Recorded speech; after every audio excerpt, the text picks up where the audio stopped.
네, 금년에 하나님의 말씀으로 활력을 얻는 교회 하고 우리가 열심히 성경을 읽고 있습니다. 물론 2독, 3독 준비하신 분들은 진도가 많이 나갔고 벌써 한 독 이상 끝내셨을 텐데 1독을 하시려고 하는 분들 기준으로 하면 어제 어디까지 읽으셔야 됐죠? 골로새서. 대답 잘하셨습니다. 어제가 이제 딱 골로새서 끝난 겁니다. 신약으로. 그래서 골로새서까지 아직 다 미처 읽지 못한 분들은 또 부지런히 읽고 따라오셔서 뒤처지지 않게 해주시기 바랍니다. 오늘도 그래서 그 진도에 맞춰서 오늘은 골로새서를 본문으로 해서 하나님의 말씀을 여러분에게 전하려고 합니다. 여러분, 창세기 3장을 보시면 우리 인류 최초의 인간인 아담과 하와가 하나님의 말씀에 불순종해서 죄를 짓는 장면이 나오죠. 하나님께서 천지를 창조하셨고 에덴 동산을 만드셔서 창조하신 사람들을 거기에 두셨습니다. 그리고 그들에게 명령하시기를 동산 각종 나무의 열매는 네가 임의로 먹되 선악을 알게 하는 나무의 열매는 먹지 말라. 네가 먹는 날에는 반드시 죽으리라 말씀하셨습니다. 그러나 아담과 하와는 하나님의 이 말씀을 듣지 않고요, 뱀의 유혹에 넘어가서 그만 선악을 분별하는 그 나무의 열매를 먹었고, 그로 인해서 에덴 동산에서 쫓겨나게 됐고, 우리 인류에게는 죄악, 원죄라고 하는 죄를 유산으로 남기게 됐습니다. 인간이 에덴 동산에서 하나님의 말씀에 불순종한 죄의 결과는 두 가지의 방향에서 나타났습니다. 하나는 하나님과의 관계가 깨진 것이고, 또 다른 하나는 사람과 사람 사이, 즉 인간 관계가 훼손이 되는 것으로 나타났습니다. 사람이 죄를 범하기 전에는요, 하나님께서 우리 인간을 편안하게 부르시고, 그러면 인간은 하나님의 부르시는 응답에 그 음성에 응답하면서 하나님께 나아가 아주 자연스럽게 하나님을 대면해서 뵐 수 있었습니다. 또 사람들 사이도 그래요. 아직은 아담과 하와 부부밖에 없는 단출한 관계였지만 서로 외롭지 않도록 격려하고 서로 돕는 배필로서 존재하도록 창조되었다고 성경이 말씀하셨지 않습니까? 그러나 죄를 범한 후에는 하나님이 사람을 부르세요. 아담아 내가 어디 있느냐? 아담아 내가 어디 있느냐? 이렇게 부르시고 찾으셔도 죄 때문에 나설 수가 없으셔서 두려운 마음으로 숲을 사이에 숨어 있어야 했고, 하나님 앞에 겨우 나타날 때도 죄 때문에 부끄러워서 가리고 나타나야 하는 그런 형편이 되었습니다. 또 사람끼리는 아무리 부부라고 해도 죄에 대한 책임을 서로가 전가하게 되었고, 벗은 몸에 대해 부끄러워하면서 서로 당당하게 대하지 못하는 그런 불편한 존재가 되었습니다. 이런 상황에서는 하나님과의 관계나 사람과 사람 사이의 관계 모두 바른 관계가 형성될 수 없었겠죠. 관계가 바르지 않다는 것은 불편합니다. 관계가 바르지 않으면 껄끄럽습니다. 괜히 그 사람 만나도 개운치가 않습니다. 이런 상태에서는 화목, 화평, 평화를 이룰 수 없습니다. 죄라고 하는 것이 이렇게 관계를 훼손하고 깨트리는 것입니다.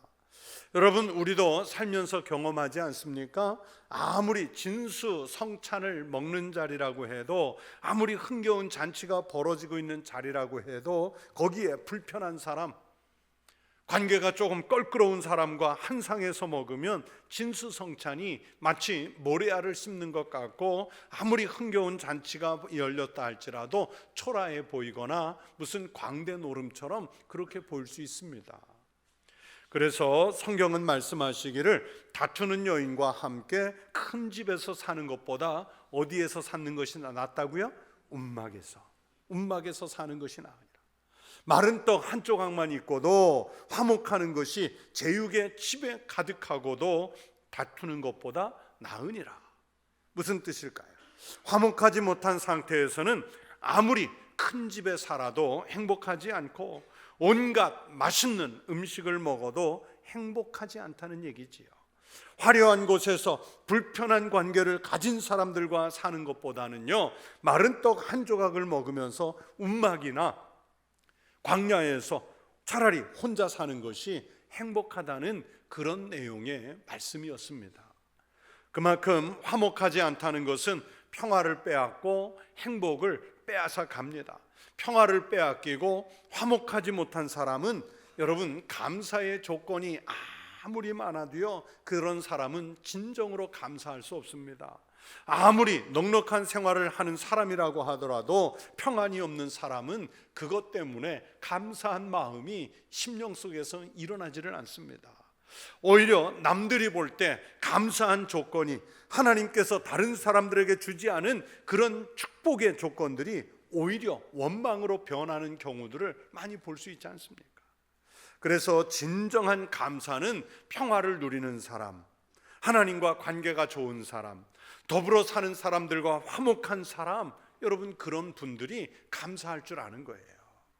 남들이 보기에 누추한 삶을 사는 것 같고 불편한 생활을 하는 것 같아도 하나님과 관계가 올바르고 다른 사람들과의 관계가 좋은 사람은 어떤 형편에서도 감사할 줄 아는 삶을 살아갑니다.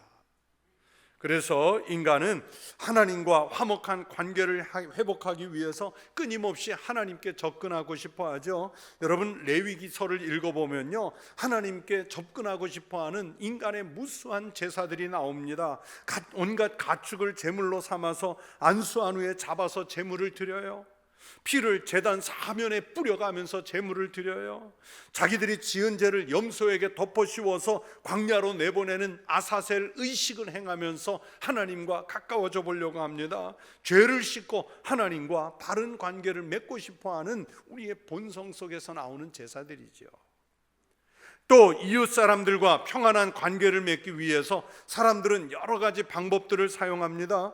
그 사람을 향해서 물질 공세를 펴기도 하고, 또는 영향력을 활용해서 강제적 관계도 맺어보려고 하고, 아니면 사랑이라는 이름으로 서로 관계를 맺어보려고 하는 그런 시도들을 하지요.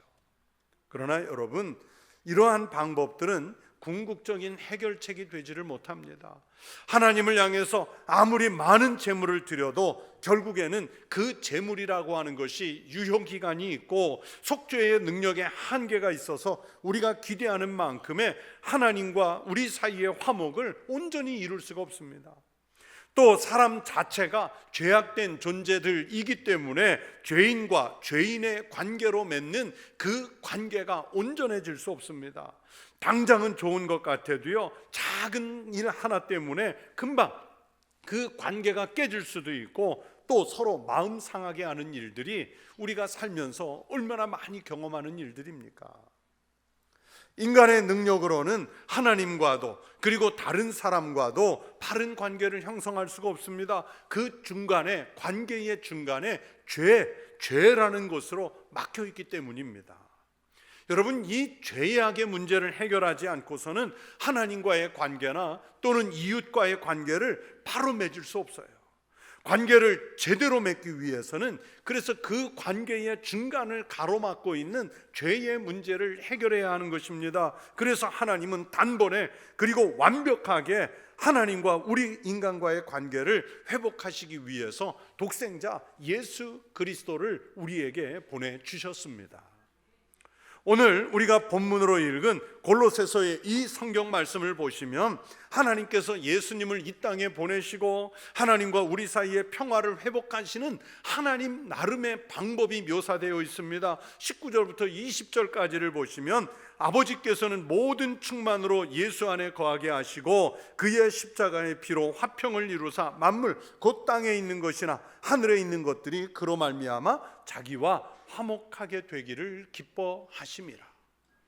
모든 충만으로, 즉 완벽하게 예수 안에서 거하는 모든 피조물에게는 예수 그리스도께서 십자가에서 흘리신 피로 상호간에 화평을 이룰 수 있도록 하나님이 예수님을 통해 완벽하게 그 조치를 해주신 것입니다. 그래서 이 말씀 안에는 하나님과 인간 사이, 그리고 인간과 인간 사이, 그리고 인간과 자연 사이에 화평을 이룰 수 있는 길을 예수님께서 열어주셨어요. 여러분, 이것은 우주적인 평화를 이루기 위해서 하나님께서 예수님의 피를 사용하셨음을 의미합니다. 죄악으로 반목된 세계를 고치시기 위해서 예수님은 모든 충만으로 가장 완벽한 방법으로 주님을 십자가에 달게 하시고, 주님이 십자가에서 흘리신 그 피로서 모든 반목을 고치는 도구로 활용하셨다는 것이 오늘 성경의 말씀이에요. 우주적인 평화를 회복하셨다고 하니까 우리는 그것이 개념이 잘 안 잡힐 수 있습니다. 너무 커서 어떻게 그런 큰 개념이 우리의 작은 사고와 사상 속으로 들어올 수 있겠어요? 그러나 그것은 실제로 우리에게 일어나고 있는 주님의 역사입니다. 아프리카의 선교사로 유명하신 신학자이자 또 음악가인 그 슈바이처 박사 목사님이세요. 슈바이처 이 박사님은 오늘 이 본문, 우리가 읽은 이 본문을 설명하면서 오늘 본문이 말씀하는 화해라는 이 말이 우리가 이해하지 못하는 무슨 형이상학적이거나 비인격적 방법으로 구원을 보증하는 사건은 아니라 이렇게 말했습니다.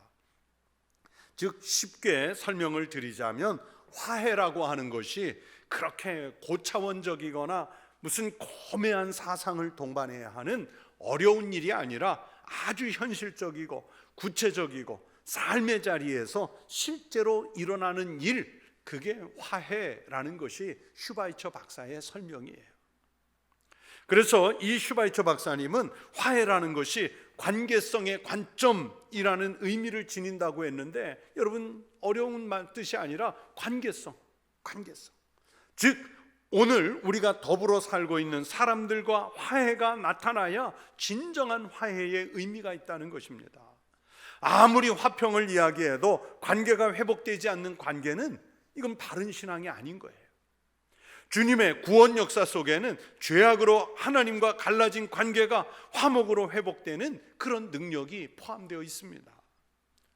우주적인 평화라고 하니까 여러분 너무 크게만 생각하지 말고 우리를 하나님과 다시 만날 수 있게 하시고 우리를 다시 이웃들과 부끄럼 없이 만날 수 있게 하신 그 역사를 하나님이 실제로 이루셨다는 것을 이해해야 하고, 하나님이 우주의 화목을 이루셨다고 하는 큰 개념을 우리가 받아야 합니다. 오늘 말씀에 사도 바울이 그래서 이 개념을 설명하시는 거예요. 20절 중간부터 보면 이렇게 말씀하죠. 만물, 곧 땅에 있는 것들이나 하늘에 있는 것들이, 이게 바로 우주적 개념이에요. 그로 말미암아 자기와 화목하게 되기를 기뻐하심이라. 예수 그리스도의 죽으심은 모든 피조물이 하나님과 화목하게 회복하는 계기가 되었다는 뜻입니다. 21절과 22절 말씀을 다시 보십시오. 전에 악한 행실로 멀리 떠나 마음으로 원수가 되었던 너희를 이제는 그의 육체의 죽음으로 말미암아 화목하게 하사 너희를 거룩하고 흠없고 책망할 것이 없는 자로 그 앞에 세우고자 하셨으니. 여러분, 죄는요 서로를 원수가 되게 합니다. 하나님과 원수되고, 사람과 사람 사이가 원수되고, 사람과 자연이 원수되게 만드는 게 이게 죄예요. 여러분, 실제로요 교회를 잘 다니시다가 갑자기 교회 출입을 끄는 그런 교인들을 만날 때가 있습니다. 우선은 갑자기 교회를 신앙생활을 끊을 때 보면 우선은 믿음이 없어서인 게 제일 큰 이유겠지만, 그리고 그 외에 또 다른 이유 중에 제일 큰 게 뭐냐면 교회 안에서 무슨 크게 갈등하는 일이 있었거나 아니면 다른 사람과 다툰 일이 있었거나 분노할 일이 생겼었기 때문에, 그래서 교회에서 신앙생활을 중단하는 경우들이 많아요. 그리스도인, 교인이라는 사람들끼리 모여 있으면서도 여러분 이 예배당 안에서 관계가 훼손되고 파손되는 경우들이 부지기수로 일어나지 않습니까?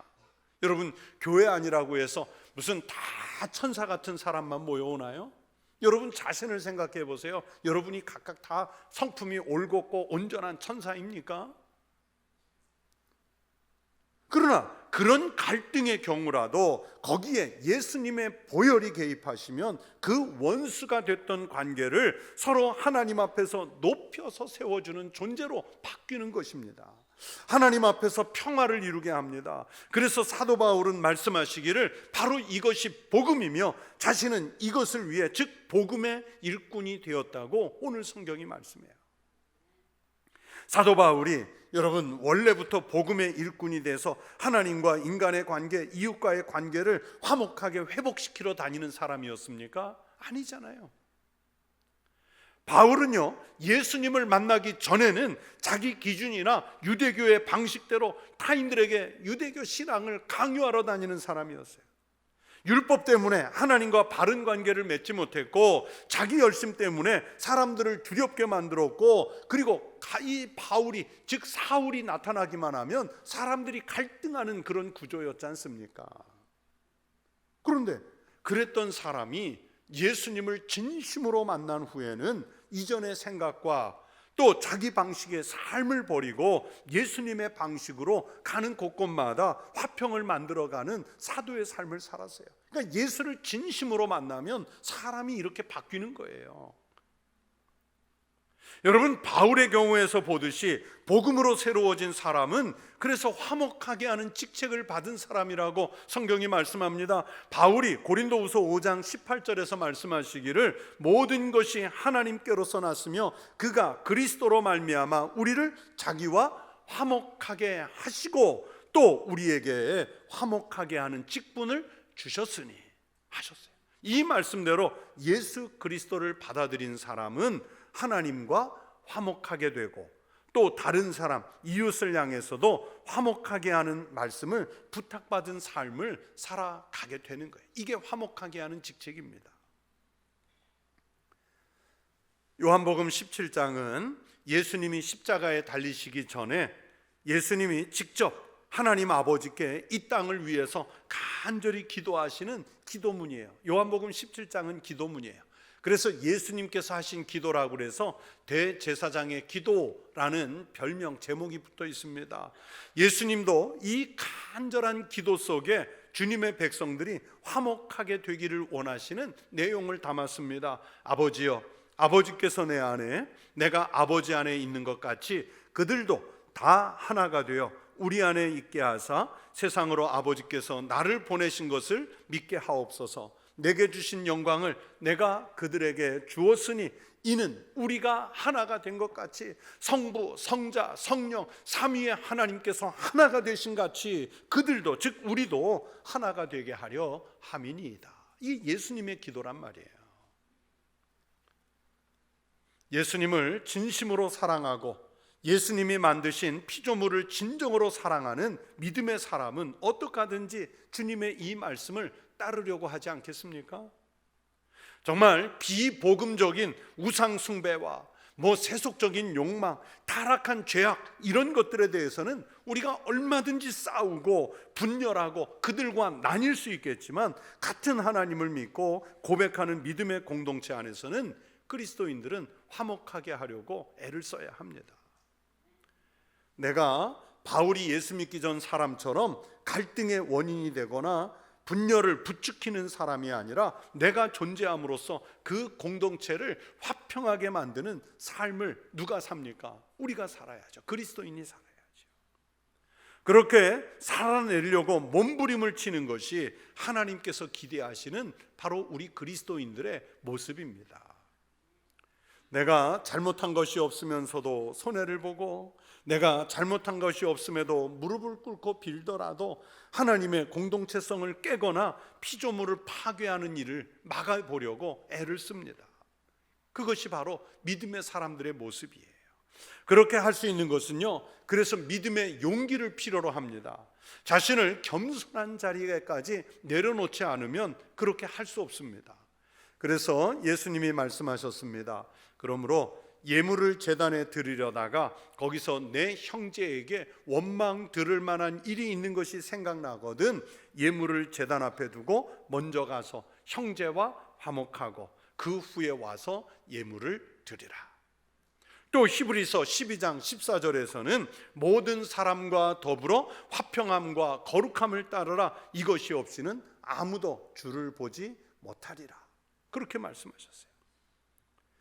여러분처럼 예배를 드리러 오셨다가 원망 들을 만한 일이 생각나거든 그 예배조차도 중단하고 빨리 가서 화해부터 하라는 말씀이죠. 모든 사람과 더불어 화평하는 것은 주님을 만날 수 있는 통로가 된다는 성경의 말씀입니다. 그래서 역으로 생각하면 그렇게 안 하면 주님을 만나지 못한다는 얘기예요. 이것이 없이는, 즉 다른 사람과 화해하고 화평하는 일이 없이는 누구도 주님을 보지 못할 것이라고 성경이 말씀하셨잖아요. 그렇게 말씀하셨잖아요. 여러분, 우리가 다른 사람에게 대해서 분노하는 감정, 갈등하는 관계, 평화가 깨진 공동체의 모습을 가지고 있으면 지금 이 자리에 앉아서 예배를 드리고 있어도요, 그 예배는 온전해질 수 없습니다. 우리가 예물을 드려도 진정한 감사의 제물이 될 수 없습니다. 관계가 깨진 심령을 가지고는 온 마음과 온 뜻이 하나님을 향할 수 없습니다. 즉 우리는 그런 감정을 안고 예배의 자리에 나와 앉아있기 때문에 많은 경우에 이곳에서 예배에 실패하고 이 예배당을 떠나는 사람들이 얼마나 많은지 모릅니다. 여러분, 목회자인 저도 그렇습니다. 목사잖아요. 그래서 예배를 거룩하게 인도하고 여러분들과 화해한 말씀을 전하려고 해도 여러분, 저도 살아가면서 제 마음속에 일어나는 그 기복적인 감정들이 있거든요. 때로는 화가 날 때도 있고, 미워하는 사람이 생길 때도 있고, 상황이 정말 싫을 때도 있고, 아니면 갈등하는 그런 분노의 감정들이 막 마음속에 요동칠 때가 있어요. 그래서 어느 때는 정말 예배를 잘 인도하는, 그래서 누군가 아무도 구별하지 못하지만 그러나 제 자신이 하나님 앞에서 예배를 실패하는 그런 목사의 모습으로 서 있을 때도 정말 많거든요. 그건 예배를 실패한 거예요. 여러분, 예수님의 이 말씀을 비롯한 성경의 이런 말씀들을 그래서 극단적으로 해석하면 화목한 마음을 갖지 못한 채로 예배를 드린다거나 주님의 일을 하는 것은 하나님께서 받지 않으신다는 말씀입니다.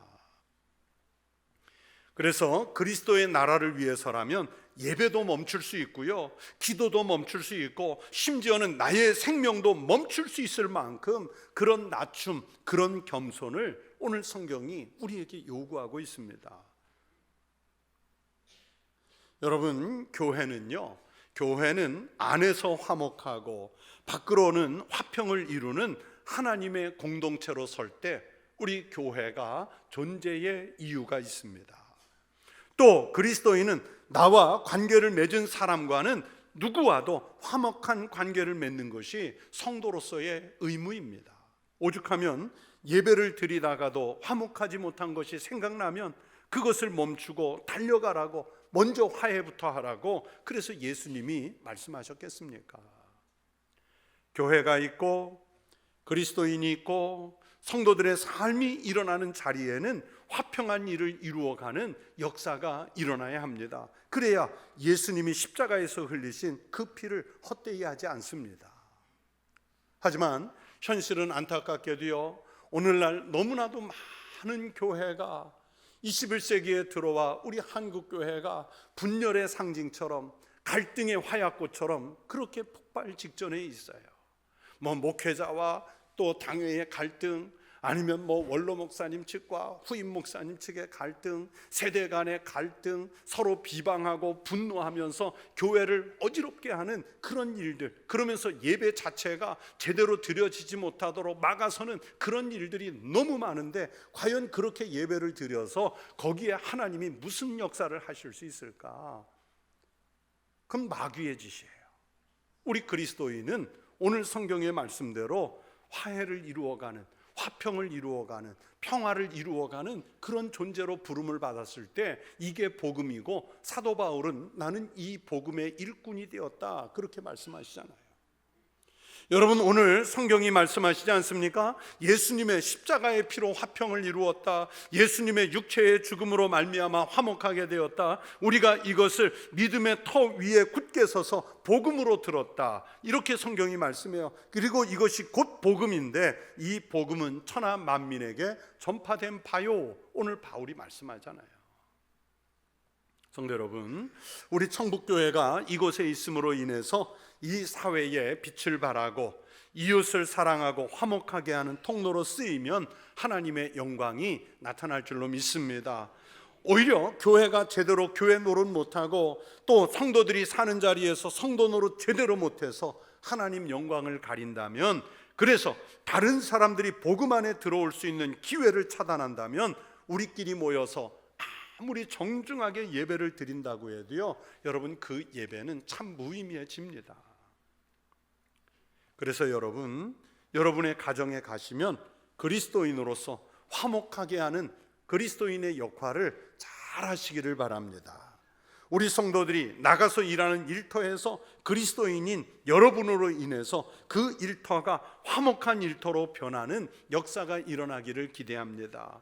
우리 성도들이 우리 교회를 세상의 어느 교회보다도 화평한 교회로 변화시켜 가시기를 축원합니다. 우리 그리스도의 보혈에 젖은 모든 교회들이 온 땅에 산재함으로써 전쟁과 기근이 그치고 반목과 불화가 그치고 교회들 때문에 온 세계가 평화로워지기를 축원합니다. 주님의 피로 화평을 이루는 신령한 성도의 삶이 여러분 삶의 자리에서 일어나게 되기를 축원합니다. 기도하겠습니다. 하나님 아버지, 우리 주님 예수 그리스도께서 직접 십자가를 지고 오셔서 중간에 막힌 담을 주님의 몸으로 허물어 주셨기에 이제 우리는 가정에서도 또 교회에서도 직장에서도 우리가 관계 맺고 살아가는 모든 이웃들 속에서도 우리도 주님처럼 평화와 화해자의 삶을 살아가게 하여 주시옵소서.